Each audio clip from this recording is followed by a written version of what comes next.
Hi అండి, అందరికీ నమస్తే. Welcome back to our channel. నేను లలితారామినేని. ఈ సమ్మర్లో రోజు చల్లగా ఏదైనా తింటే బాగుంటుంది అని అనుకుంటున్నాం కదా. అలాంటప్పుడు ఈసారి ఇలా సగ్గుబియ్యము ఫ్రూట్ కస్టర్డ్ చేసుకుని తినండి, చాలా బాగుంటుంది. ఒకసారి ఫ్రూట్స్ ఇంట్లో ఉండవు కదండి, అయినా సరే సగ్గుబియ్యము కస్టర్డ్ తోటైనా చేసి తినండి, చాలా బాగుంటుంది. మరి ఆలస్యం చేయకుండా ఈ రెసిపీని ఫస్ట్ నుంచి లాస్ట్ వరకు చూడండి. ఈ రెసిపీ కోసం నేను గిన్నెలో 1 లీటర్ పాలు తీసుకున్నాను. ఇప్పుడు స్టవ్ వెలిగించి ఈ గిన్నెని పెట్టి పాలని బాయిల్ చేసుకోవాలి.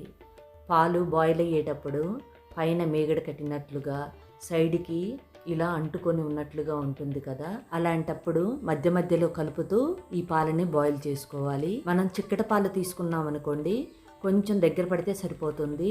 అదే పాలు కొంచెం నీళ్ళగా ఉన్నాయి అనుకోండి, ఇంకొంచెము బాయిల్ చేసుకోండి. ఇలా 10 మినిట్స్ బాయిల్ అయిన తర్వాత నేను ఒక చిన్న బౌల్ తోటి పంచదార తీసుకున్నాను. మీరు తినే స్వీట్ని బట్టి పంచదారని తీసుకోండి. పంచదార కరిగే వరకు ఈ పాలని 3-4 మినిట్స్ బాయిల్ చేసుకోవాలి.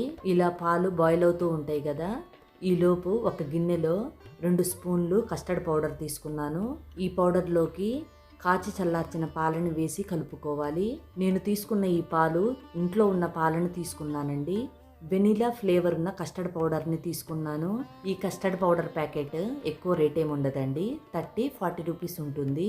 ఒక ప్యాకెట్ తీసుకున్నాం అనుకోండి, మనం ఐస్ క్రీమ్ చేసుకోవటానికి, ఇలా కస్టర్డ్ చేసుకోవటానికి చాలా ఉపయోగపడుతుంది. ఇలా పౌడర్ అంతా పాలల్లో కలిసే విధంగా కలుపుకోవాలి. ఈ కస్టర్డ్ పౌడర్ని పాలల్లో యాడ్ చేసేటప్పుడు ఇలా కలుపుతూ యాడ్ చేయాలి. స్టవ్ ఫ్లేమ్ వచ్చేసి సిమ్లో పెట్టుకొని ఈ కస్టర్డ్ పౌడర్ని యాడ్ చేయండి. ఇలా యాడ్ చేసిన తర్వాత 2-3 మినిట్స్ ఈ పాలని బాయిల్ చేసుకోవాలి. నేను 1 లీటర్ పాలు కోసము 2 స్పూన్లు కస్టర్డ్ పౌడర్ తీసుకున్నాను. ఇంకొంచెం చిక్కగా కావాలనుకుంటే 1/2 స్పూన్ ఎక్స్ట్రా వేసుకొని కలుపుకోండి. 2-3 మినిట్స్ ఇలా బాయిల్ అయిన తర్వాత స్టవ్ ఆపేసుకోవాలి.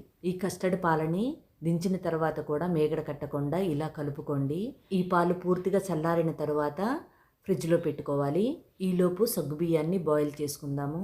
మళ్ళీ స్టవ్ వెలిగించి ఒక గిన్నెలో వాటర్ తీసుకొని వాటర్ బాయిల్ అయిన తర్వాత నేను సన్నని సగ్గుబియ్యం తీసుకున్నాను. మీరు కావాలంటే లావు సగ్గుబియ్యాన్నైనా తీసుకోండి.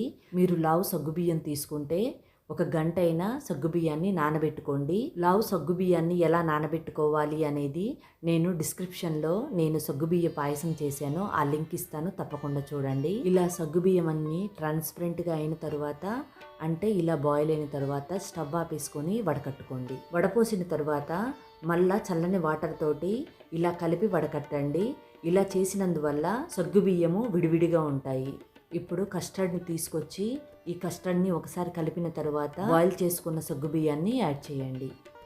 అంతా కలిసే విధంగా ఒకసారి కలుపుకోవాలి. ఫ్రూట్స్ లేకుండా సగ్గుబియ్యాన్ని ఈ విధంగా చేసుకుని తిన్నా చాలా బాగుంటుంది. ఇలా అంతా కలిసే విధంగా కలుపుకున్న తర్వాత మన దగ్గర ఉన్న ఫ్రూట్స్ని ఈ విధంగా ముక్కలుగా కట్ చేసి యాడ్ చేసుకోవచ్చు. నేను 1 బౌలు అరటిపండు ముక్కలని, 1 బౌలు యాపిల్ ముక్కలని, కొంచెం దానిమ్మ గింజలను వేసి కలిపాను.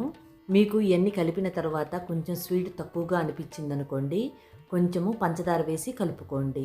అంతేనండి, ఇంత సింపుల్గా చేసుకోవచ్చు.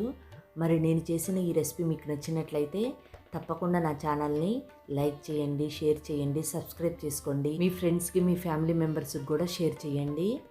ఇలా కలుపుకున్న తర్వాత ఈ కస్టర్డ్ని 1 గంట సేపు ఫ్రిడ్జ్లో పెట్టి తినేయొచ్చు. నేను కస్టర్డ్ చేసిన తర్వాత 1 గంట సేపు ఫ్రిడ్జ్లో పెట్టాను కదా, అలా పెట్టకుండా సగ్గుబియ్యము, ఫ్రూట్స్ అన్నీ వేసి అన్నీ కలిసే విధంగా కలుపుకున్న తర్వాత ఫ్రిడ్జ్లో 2 అవర్స్ పెట్టండి. అలానైనా చేసుకోవచ్చు, మరి మీకు ఎలా వీలుగా ఉంటే అలా చేసుకోండి. మీరు తప్పకుండా కస్టర్డ్ని ఈసారి సగ్గుబియ్యంతో కలిపి చేయండి, చాలా బాగుంటుంది. మరి మీకు ఎలా వచ్చింది అనేది నాకు కామెంట్ సెక్షన్లో కామెంట్ చేయండి. నేను చేసే విధానం మీకు నచ్చినట్లయితే తప్పకుండా నా ఛానల్ని సపోర్ట్ చేయండి. Thank you for watching.